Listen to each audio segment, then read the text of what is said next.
নমস্কার, আমি দেবপ্রসাদ গাইন আপনাদের সামনে চলে এলাম কিছু গুরুত্বপূর্ণ কথা বলার জন্য। সিএ নিয়েও আমাদের আজকের আলোচনায় কিছু তথ্য থাকবে। তো প্রথমে বলা যাক, আমরা ইতিমধ্যে বিভিন্ন সময় প্রচুর জায়গার থেকে ফোন পাচ্ছি যে সিএ এর সার্টিফিকেট দিয়ে অনেকেই ফর্ম 6 জমা দিয়ে রেখেছে, তাদের কোনো রেজাল্ট আসছে না, এবং অনেকেই বিডিওদের সাথে সরাসরি যোগাযোগ করছে। বিডিও অফিসাররা নাকি তাদেরকে বলছে যে দিল্লির থেকে এখনো আমাদের কোনো এই সিএ সার্টিফিকেট সম্পর্কে কোনো নির্দিষ্ট কোনো গাইডলাইন আসেনি। এই কথাগুলো আমরা বিগত কিছুদিন ধরে শুনে আসছি। এখন আপনাদের অবগতর জন্য বলছি, আপনারা একটু পিছনের দিকে ফিরলেই জানতে পারবেন, শুনতে পারবেন, বা মনে আপনাদের আসবে, মনে পড়বে, মুখ্য নির্বাচন কমিশনার স্পষ্ট ভাষায় বলেছিল যাদের কাছে সিএ এর সার্টিফিকেট আছে তারা এসআইআর এর ক্ষেত্রে জমা দিলে তাদের নাম উঠবে। এসআইআর শেষে ভোট পর্ব মিটে গেলেও তারা যদি তাদের সার্টিফিকেট দিয়ে ফর্ম 6 দিয়ে জমা দেয় তাহলে তাদের ভোটার তালিকায় নাম উঠবে। কিন্তু যারা জমা দিচ্ছে তাদের নাম উঠছে না, যারা এই সিএ সার্টিফিকেট দিয়ে এসআইআর জমা দিয়েছিল, অনেকের ট্রাইব্যুনালে ছিল, তাদের নাম ওঠেনি, অনেকের এখন ট্রাইব্যুনালে পড়ে আছে। এর কারণ একটাই, আপনারা ভালো করে ভেবে দেখুন, চটিয়ালা চলে গেছে, কিন্তু তার ছেঁড়া চটি, তার ফেলে রাখা চটি এখনো বিভিন্ন অফিস আদালতের টেবিলের তলায় লুকানো আছে, যেগুলো অনেক অফিসাররা এখনো শুকছে এবং মাঝে মাঝে চেটে চেটে বসছে। তাদের কারণে আপনাদের এই সমস্যাগুলো হচ্ছে। এই ব্যাপারগুলো নিয়ে আমি ইতিমধ্যে কথা বলেছি, এবং পাসপোর্টের ক্ষেত্রেও অনেক সময় ডিআইবি সেখানেও অনেক টালবাহানা করছে। ব্যাপারগুলো নিয়ে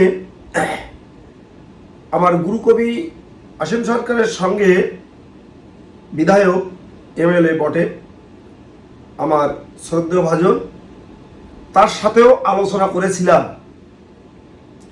তিনি স্পষ্ট ভাষায় বলেছিল, দিন 3-4 আগের কথা বলছি, তার বাড়িতে আমি যাই, তিনি স্পষ্ট ভাষায় বলেছিল এরকম যদি কোনো সংবাদ পাও, খবর হয়, অবশ্যই তুমি আমাদেরকে রিপোর্ট করবে, ওটা আমরা দেখব। তার ফলস্বরূপ দেখলাম আমার গুরুকবি গতকালকে একটি ভিডিওতে স্পষ্ট করে বলেছে, যদি কোনো বিএলও, যদি কোনো বিডিও এই ধরনের কর্মকলাপ করে তবে তার চাকরিটা কিভাবে থাকে। আমার গুরুকবি অসীম সরকার স্পষ্ট ভাষায় বলেছে, আপনারা দেখেছেন এই সোশ্যাল মিডিয়ায় বা ইউটিউব চ্যানেলে। তো আমিও তার সুরে সুর মিলিয়ে বলছি, যদি কেউ আমাদের এই উদ্বাস্তুদের প্রাণের যে একখানা নাগরিকত্ব কার্ড, তাদের জীবনের সর্বোচ্চ অর্জন এই ভারতবর্ষের নাগরিকত্ব, এটা নিয়ে যদি কোনো চটি চাটারা বদমাইশি বা বেয়াদবি করতে চায়, সে যত বড় উঁচু লেভেলে বসে থাকুক না কেন, আমরা কিন্তু পচা ডিমও ছুড়ব না, এটাও বলবো না যে হাফ প্যান্ট পরে তাকে ঘুরানো হবে, সেটাও বলবো না। তবে একটা কথা বলবো, সেটা হচ্ছে আমরা আপনার সঙ্গে একটু দেখা করব, দেখা করে আপনার সঙ্গে একটু মত বিনিময় করব, মত যে আপনি কোন মতে আছেন, এখনো চটিচাটা মতে আছেন, না এই রাম রাজত্বের রামধনু হাতে যে বসে আছে তার পথে চলছেন। যদি আপনারা রাম রাজত্বের রামধনু যার হাতে এখন আছে তার মতে তার পথে না চলতে চান, এখনো যদি ছেঁড়া চটি চাটতে চান, এখনো যদি চটির গন্ধ শুকে ঘুমাতে চান, তাহলে কিন্তু আপনাদের ঘুম হারাম করে দেব, এটা কিন্তু বলে দিলাম। এটা হুমকিও নয়, ধুমকিও নয়, যেটা বলছি ওটাই করব। ইতিমধ্যে 25-30 হাজার মানুষ যারা সার্টিফিকেট পেয়ে গেছে, তারা যদি সরকারি কোনো সুবিধা থেকে, কোনো অফিস থেকে বঞ্চিত হয়, সেই অফিসের যে হেড অফ দ্য ডিপার্টমেন্ট থাকবে, তাকে আমরা হুঁশিয়ার করে দিতে চাই, আপনাদের আমরা এই সিএ সার্টিফিকেট সম্পর্কে 2 লাইন বা 2 পৃষ্ঠার পাঠ শেখানোর জন্য আমরা আসব না। প্রয়োজনে এখনো আপনারা নিজেরা সিএএ অর্থাৎ সিটিজেনশিপ অ্যামেন্ডমেন্ট অ্যাক্ট, এই অ্যাক্টে, এই আইনে কি কি সুবিধার কথা বলা আছে আপনারা পড়ে নেবেন, আমরা আপনাদের পণ্ডিত বা আমরা আপনাদের মাস্টারমশাই নই যে আপনাদের এই পাঠ পড়িয়ে তারপর হচ্ছে আমাদের সেই অধিকার আমাদের গ্রহণ করতে হবে। এটা কিন্তু আপনারা এখনো হুঁশিয়ার হয়ে করার চেষ্টা করবেন। অনেক ক্ষেত্রে আমরা দেখছি, অনেক জায়গায় যারা পাসপোর্টের যাতে ভেরিফিকেশনের জন্য ডাকছে, বিভিন্ন থানাগুলোতে, বিভিন্ন জায়গায়, সেখানে গিয়েও কিন্তু হ্যারাসমেন্টের শিকার হচ্ছে।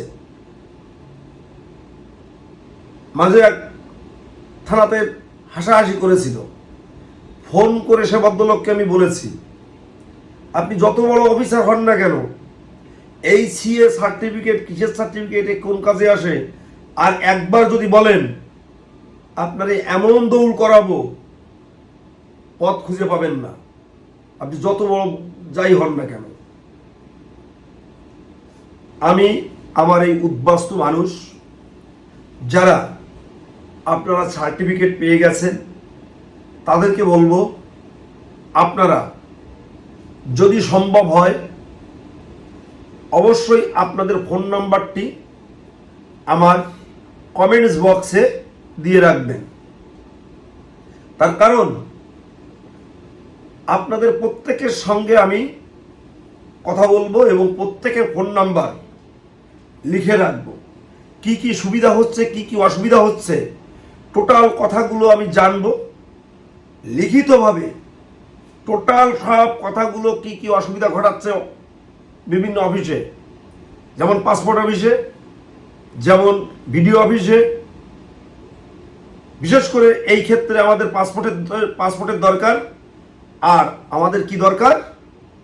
আর আমাদের দরকার ভোটার তালিকায় নাম উঠানো। 1 বিডিও অফিসে আমাদের অসুবিধা হচ্ছে, 2 পাসপোর্ট অফিসে।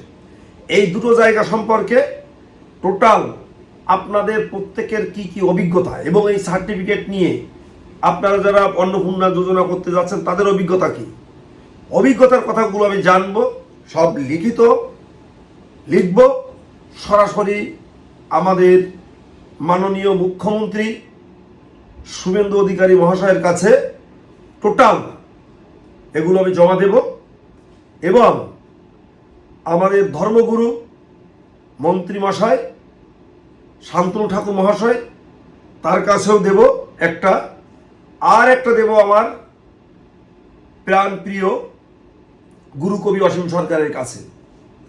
আপনারা আগামী 1 সপ্তাহের মধ্যে যে সমস্ত সার্টিফিকেট পেয়েছেন সার্টিফিকেটধারী, অবশ্যই আপনারা আপনাদের ফোন নাম্বারটি আমার কমেন্টস বক্সে দেবেন।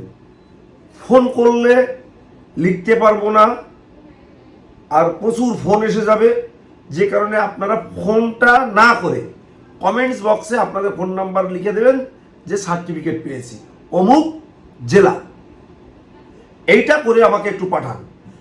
তারপর যদি তারপরে 2-1 লাইন লিখে দিতে পারেন যে আপনার কি কি অসুবিধা হচ্ছে সিএ সার্টিফিকেট নিয়ে, কোথায় কোথায় গেলে আপনার কি কি অসুবিধা হচ্ছে, সেগুলো আপনারা অবশ্যই লিখে আমাকে জানান কমেন্টস বক্সে। প্রয়োজনে প্রত্যেকের কমেন্টস বক্সের লেখাটা আমি প্রিন্ট আউট করে পাঠানোর চেষ্টা করব না, পাঠাবো। আপনাদের কথা দিলাম 3টি জায়গায় আমি পাঠাবো। এক, মাননীয় মুখ্যমন্ত্রী শুভেন্দু অধিকারী মহাশয়ের দপ্তরে, অর্থাৎ দপ্তরে বলতে তার হাত পর্যন্ত পৌঁছাবো, যে দপ্তরে গিয়ে পড়ে থাকবে এরকম নয়, তার হাত পর্যন্ত যাতে পৌঁছায় সে ব্যবস্থা আমরা করব। 2, আমার গুরুকবি অসীম সরকার এমএলএ। 3, আমাদের ধর্মগুরু শান্তনু ঠাকুর মহাশয়, মন্ত্রী মহাশয়, তার কাছেও একদম তার হাতে হাতে দিয়ে দেব আমাদের সমস্যাগুলো কি হচ্ছে এই সিএ সার্টিফিকেট পাওয়ার পর। কারণ এই কথাগুলো আমাদের উঁচুতে যারা আছে, এমপি এমএলএ মন্ত্রী বা এই সমস্ত দায়িত্বে, তাদের কান পর্যন্ত পৌঁছাচ্ছে না। তার কারণ তারা অনেক ব্যস্ত কাজের মধ্যে আছে। আপনারা সার্টিফিকেটধারীদের যে সমস্যাগুলো হচ্ছে সেই সমস্যাগুলোর কথা আমার কমেন্টস বক্সে লিখে পাঠান। এই কমেন্টস বক্সের লেখাটাই আমি প্রিন্ট আউট করে আমি এই মানুষগুলোর কাছে পৌঁছে দেব। যত শীঘ্র আপনারা পাঠাবেন তত শীঘ্রই আমাদের উপকার হবে। যাই হোক বন্ধুরা, আপনাদের বলবো যত কিছু যা কিছুই হোক, আপনারা কেউ সিএতে আবেদন করা বন্ধ করবেন না। সিএর মাধ্যমে সার্টিফিকেটটি নিয়ে রাখুন। সার্টিফিকেটের যে গুরুত্ব, যে মূল্যায়ন, যে মূল্য, সেটা আপনারা অবশ্যই পাবেন। ইতিমধ্যে অনেকেই এই সার্টিফিকেটের মূল্যায়ন পেয়েছে। যেমন আজকে 6 জন যাদের আমরা পাসপোর্ট করে দিয়েছিলাম সিএ এর সার্টিফিকেট দিয়ে, তাদের কিন্তু অ্যাপ্রুভ হয়ে গেছে। নদিয়ার 2 জনকে বলেছে যে 3 দিনের মধ্যে আপনাদের পাসপোর্ট বাড়িতে চলে যাবে। তাই আপনারা কেউ যারা উদ্বাস্তু মানুষ বসে থাকবেন না, সিএতে আবেদন করুন। আর আপনাদের সিএ করতে গেলে কি লাগে প্রত্যেকদিন বলি, আজকে আর বলবো না। সবাই সুস্থ থাকবেন, ভালো থাকবেন। শহর বন্দর গ্রামগঞ্জে যেখান থেকে দেখছেন এই ভিডিওটি একটু শেয়ার করে দেন এবং চ্যানেলটিকে সাবস্ক্রাইব করে দিন। তো সবাই সুস্থ থাকেন, ভালো থাকেন, এই কামনায় আজকের মতো আমার বক্তব্য এখানে শেষ করব। তার আগে আমার পূজনীয় গুরুজনদের প্রতি রইল আমার শ্রদ্ধার প্রণাম।